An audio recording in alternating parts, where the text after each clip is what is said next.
So, Captain, we wanted to, first of all, thank you for your service. Okay. And thank you for being here. And we're hoping that we'll be seeing you in Honolulu, Hawaii, come December. Let's start with, where were you born? 15-minute walk from here.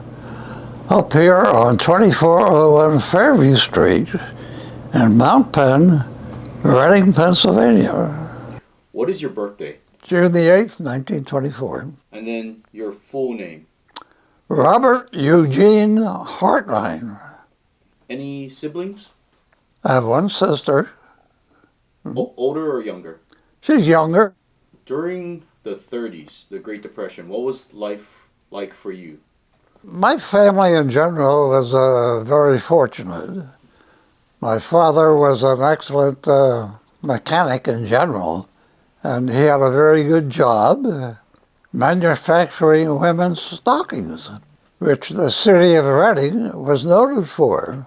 And the job that he had gave him a very nice wage. Did you go to school here? Yep, in Mount Penn. Graduated from Mount Penn High in 1942. I didn't go to college. During my senior year, in December, of course, the Japanese bombed Pearl Harbor.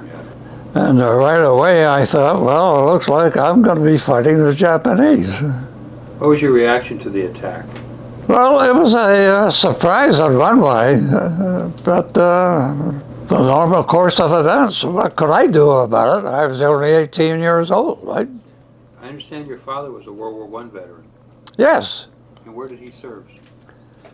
My father was in the First World War, and he was a quartermaster on a yacht that was recently built, which the Navy took command of, and the yacht had an assignment of patrolling the Jersey shore from New York all the way down to Cape May.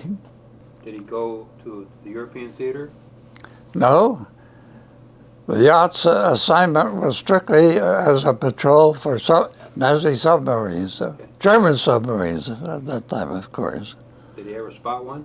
No, but their assignment was, if they spotted one, they had to radio the information to his superior officers to see if anything could be done about it. So they didn't even have a gun on board. All they had to do was report what they saw. Did his service instill in you a willingness to sign up and serve? Well, being in the Navy, my father being in the Navy, I was always interested in boats, ships, too. So I thought I'd combine the ships with the airplane and try to get into Navy aviation. If I was going to serve in the service, that was what I wanted to do. Be a Navy pilot. I was sworn in November 1942, and I was called to active duty the following spring in March 12th, 1943.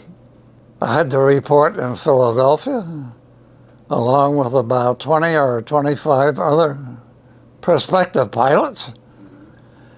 And from Philadelphia, we took a bus trip to a college in Maryland called Mount St. Mary's College, which was a seminary at the time.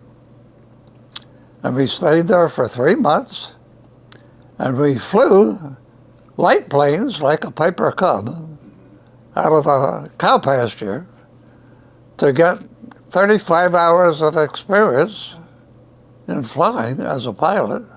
And again, that took us 3 months. And that was our first taste of flying. You like flying?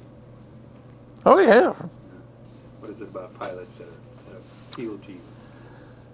Well, I think trying to be a pilot is sort of an ego trip and also a challenge.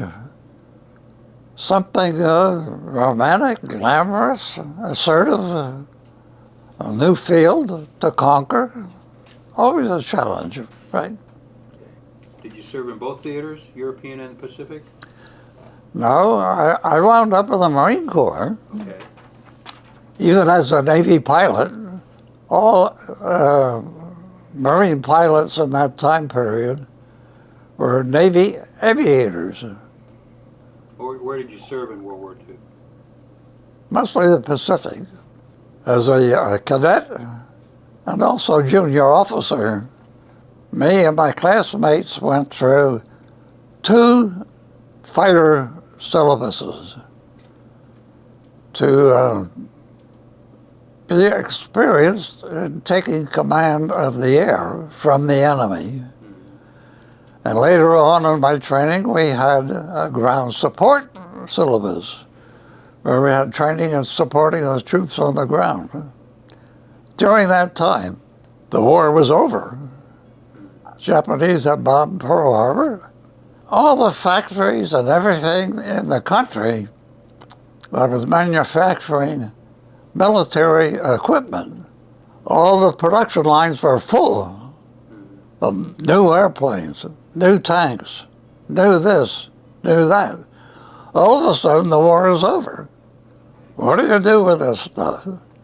It turned out that for the Navy, manufacturers made 46,000 airplanes for the Navy alone. Most of these aircraft were manufactured in the East, some in the Midwest by General Motors and Goodyear. All these planes had to go somewhere, and there was a squadron that was stationed in New York called VRF-1, and this particular squadron had at least 200 pilots, maybe 250 pilots.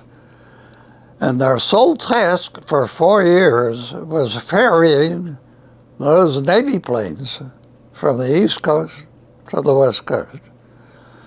So right after the Japanese bombed Pearl Harbor, my squadron was assigned to this squadron, which was called VRF-1, and our duty was doing the same thing, flying new airplanes to the West Coast. I myself ferried 21 brand new airplanes in 5 months during the 4 years I was in the service. It was like a production line. All these airplanes were scheduled to land at specific airports for gas and fuel, and oil, and of course, rest, getting something to eat and whatever. So there was a string of airports, maybe 8 or 10, along the south and west to get to the West Coast. And we kept on flying all day until sundown. And wherever sundown happened to be, that's where we stayed overnight. Some of the planes I picked up at Willow Grove Naval Air Station near Philadelphia. Some in Trenton, New Jersey, and some of them at the Floyd Bennett Field in New York. So you mentioned the Corsair. Yes. That's your favorite plane. It is one of my favorite planes. But what other planes are you qualified on, and that did you fly? The F-6F Hellcat, the TBM Torpedo Bomber, TBM Avenger, the F-4F Wildcat, and the FM-2. Now, the FM-2 Wildcat was a hopped-up version of the regular Wildcat, essentially a hot rod. It was the kind of the stopgap in between to what would become the Corsair with the engine. Yeah. Specifically, which squadron were you in during the war? I was in Squadron VMF 223.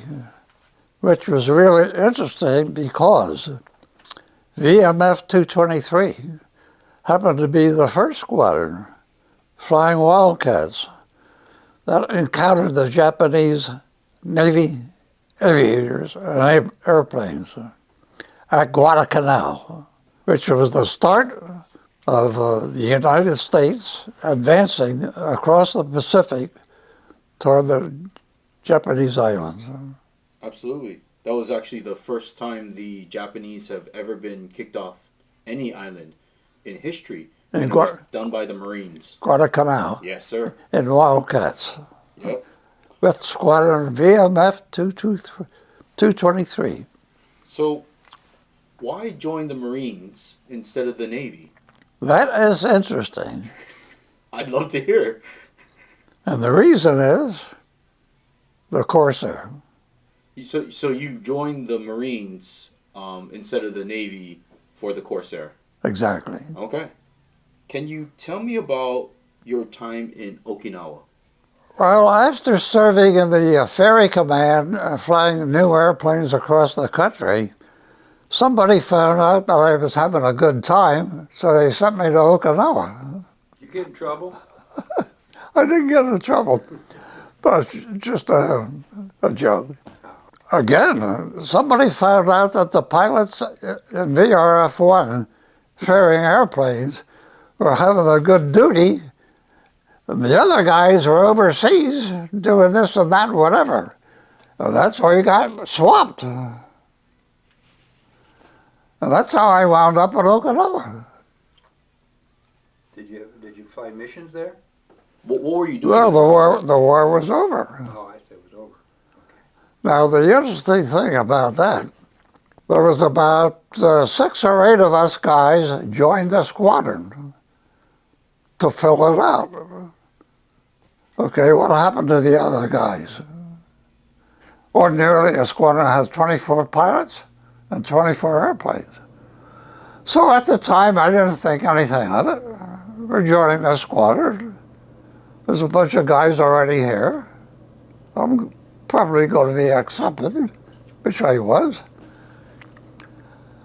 But the war was over, and now the other pilots are resentful.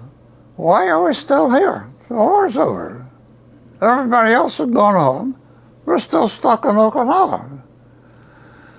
And these guys were flying very dangerously, to the point of, in 5 weeks, we lost 3 pilots in accidents. There was a mid-air collision. One guy was changing position and formation, and he cut the other guy's tail off. 2 Corsairs down through the overcast. That's the end of them. Another guy was so upset with the Japanese and the Okinawans, he went down on the flight line, took a Corsair, went to a Japanese village, Okinawan village, and buzzed the village so low that he killed a woman on the ground and killed himself in an accident. But what were you doing in Okinawa during all this time period? Like, what was your job or your duties? Being with the squadron. And we got a assignment from the skipper. We're flying up to Japan from Okinawa for an R&R. And a C-46 transport was doing the navigation. And we're going to wind up in Tokyo for 1 week and then fly back. Flying back, we went over Nagasaki and Hiroshima. Most military members at the time, and a lot of the American public, agreed that it was the right thing to do to stop the wars, to prevent an invasion, which is going to be really horrible. Well, I agree with the decision that they dropped the atomic bombs, especially from a personal basis. If they had not dropped the atomic bombs, I wouldn't be here. The last bit of training I had was flying ground support. I would have been flying ground support in Japan, supporting our ground troops. I never would have survived that. A lot of casualties, right? Both sides. Can you tell me about the dogs In Okinawa? in Okinawa? Aishima. In Aishima? Well, I wound up on a special assignment on Iwo Jima. I had a temporary assignment to a radar squadron. That was the last squadron to leave the island, the last military unit. There was a lot of conflict on Iwo Jima. All the outfits that had pets, dogs, left them on the island. When I got there, they were digging up corpses in half-buried corpses in temporary graves. So there was something like 14 dogs that were doing this. So one of the guys rounded them all up and shot them. My final assignment was this radar squadron, and I was assigned to go back to Saipan. And I was one of the officers assigned to organize a group to load this remnant of this radar squadron, all the equipment, to get them on a landing ship tank. I had 54 vehicles to load on board the LST. Gasoline trucks, 6x6s, I had 7 Jeeps, you name it, I got it. After we got everything on board the LST, they said, "You're not going to Saipan, you're going to San Diego." I said, okay. So my end of service to the military was as a passenger, along with about 8 other officers, to go on landing ship tank, San Diego. It took us 54 days to go from Iwo Jima to San Diego, with 1 week in Guam and 1 week at Pearl. Okay. And that was the end of my military career. Sounds like a great career. Hey! You're safe and alive. That's the main thing. Yeah, right. Well, it was a dynamic time to be in. I'll tell you what, something different happened every day. Well, after I got my second lieutenant's rating, along with a bunch of other guys, we wound up in Cherry Point, North Carolina. And we were going to be there for like a pool, for a while. All second lieutenant, flying officers, right?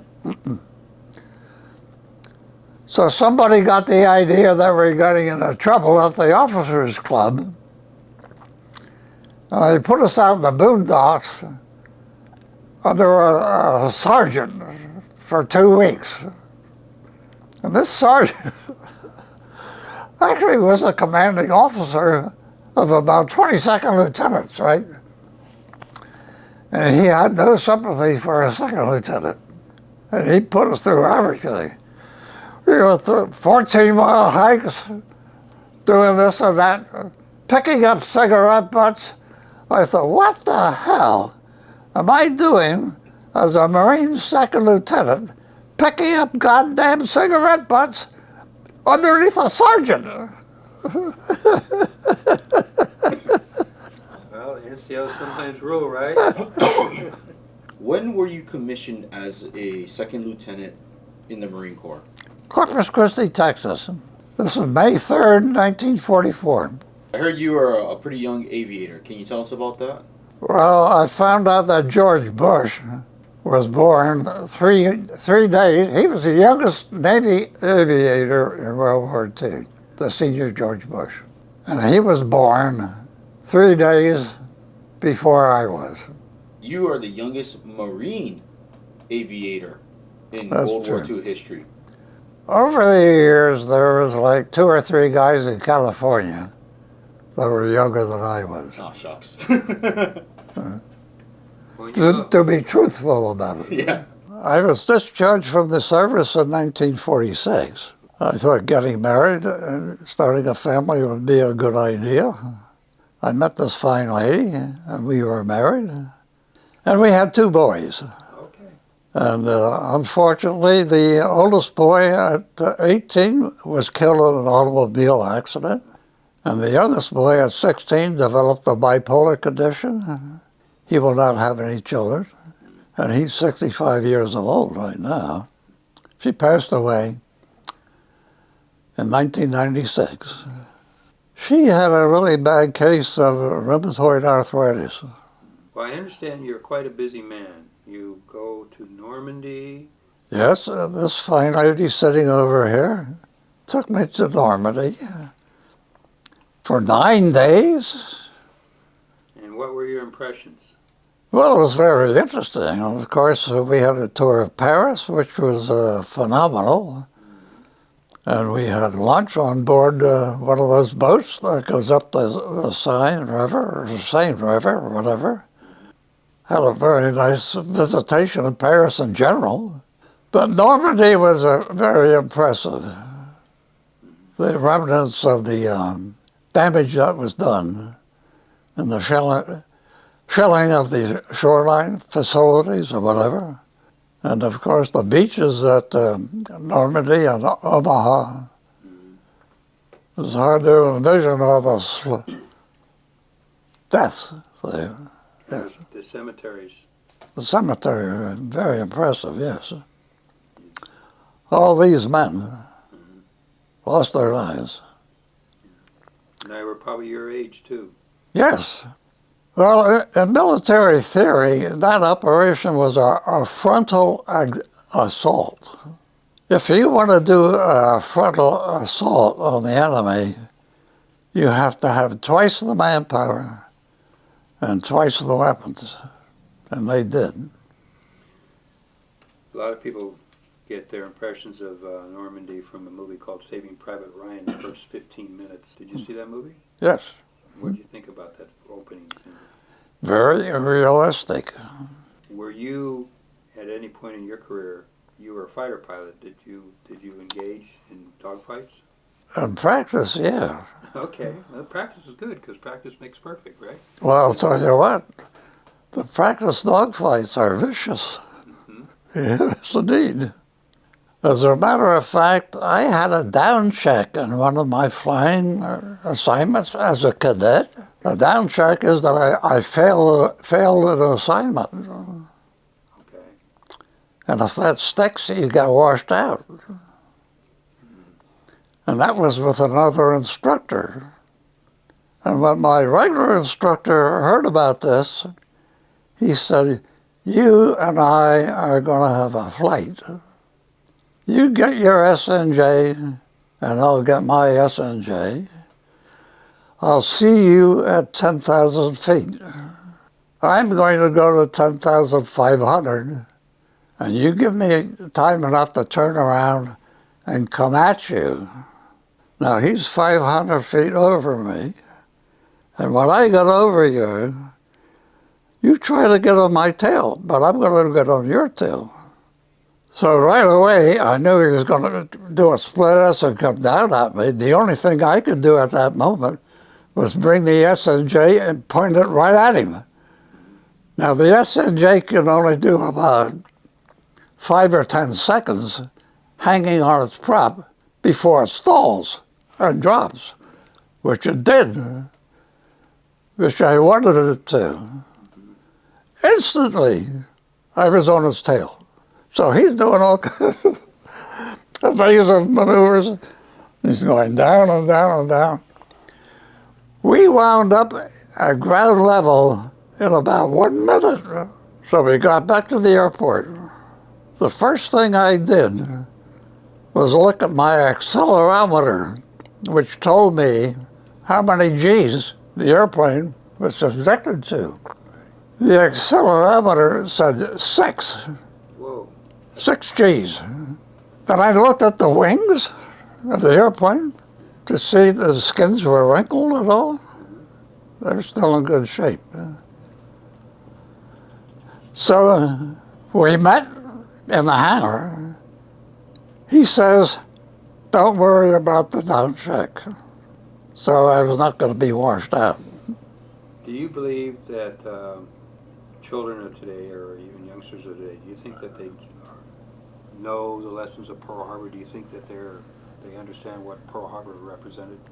Well, the younger generation, of course, learns about these things through their history assignments in school and word of mouth. But a lot gets lost, of course, between generations. So those who can't learn from history have to repeat it. The word greatest generation has been applied to World War II veterans like yourself. Do you believe that that is an accurate description? Well, the greatest generation was great because of the things they had to do. Otherwise, it's just like any other generation. So the interesting thing about the Second World War was that the entire population of the United States was programmed. We have to defeat the Japanese, no ifs, ands, or buts. And everybody pulled together. Everybody had one assignment, and that was to beat the Japanese. So it was great in a way because of the cooperation. It's sad to think that if you get everybody going for the same assignment and accomplishment, that's a good thing. Everybody feels good. They're not fighting each other so much. They're fighting something else. One of the questions I wanted to ask you is your career. You worked at Western Electric? Well, I had a couple of jobs before I went to Western Electric. I was employed because I had some experience in pumps, superchargers for cars. Being a young man, I like to hop up cars, okay, make them go faster. What was your coolest car? It was a Chevy at the time. Okay.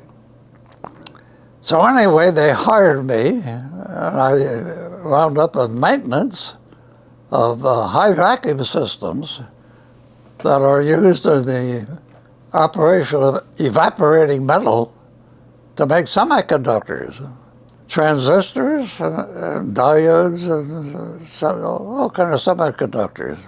So I retired there after 30 years of service. Do you have anything you would like to add about your life that I may have missed in terms of your service and your other aspects of your life?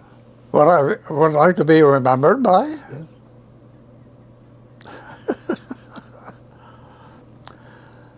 A nice guy that used to be a pilot. Milton Ripple, do you know him? He lives here too. Oh, Rip, yeah. Yeah, Rip.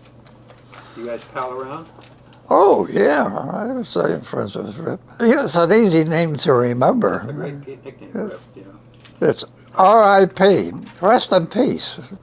No, I'm not going to tell him that. My favorite plane was the Chancellor Corsair. A very sophisticated airplane, made like a fine watch.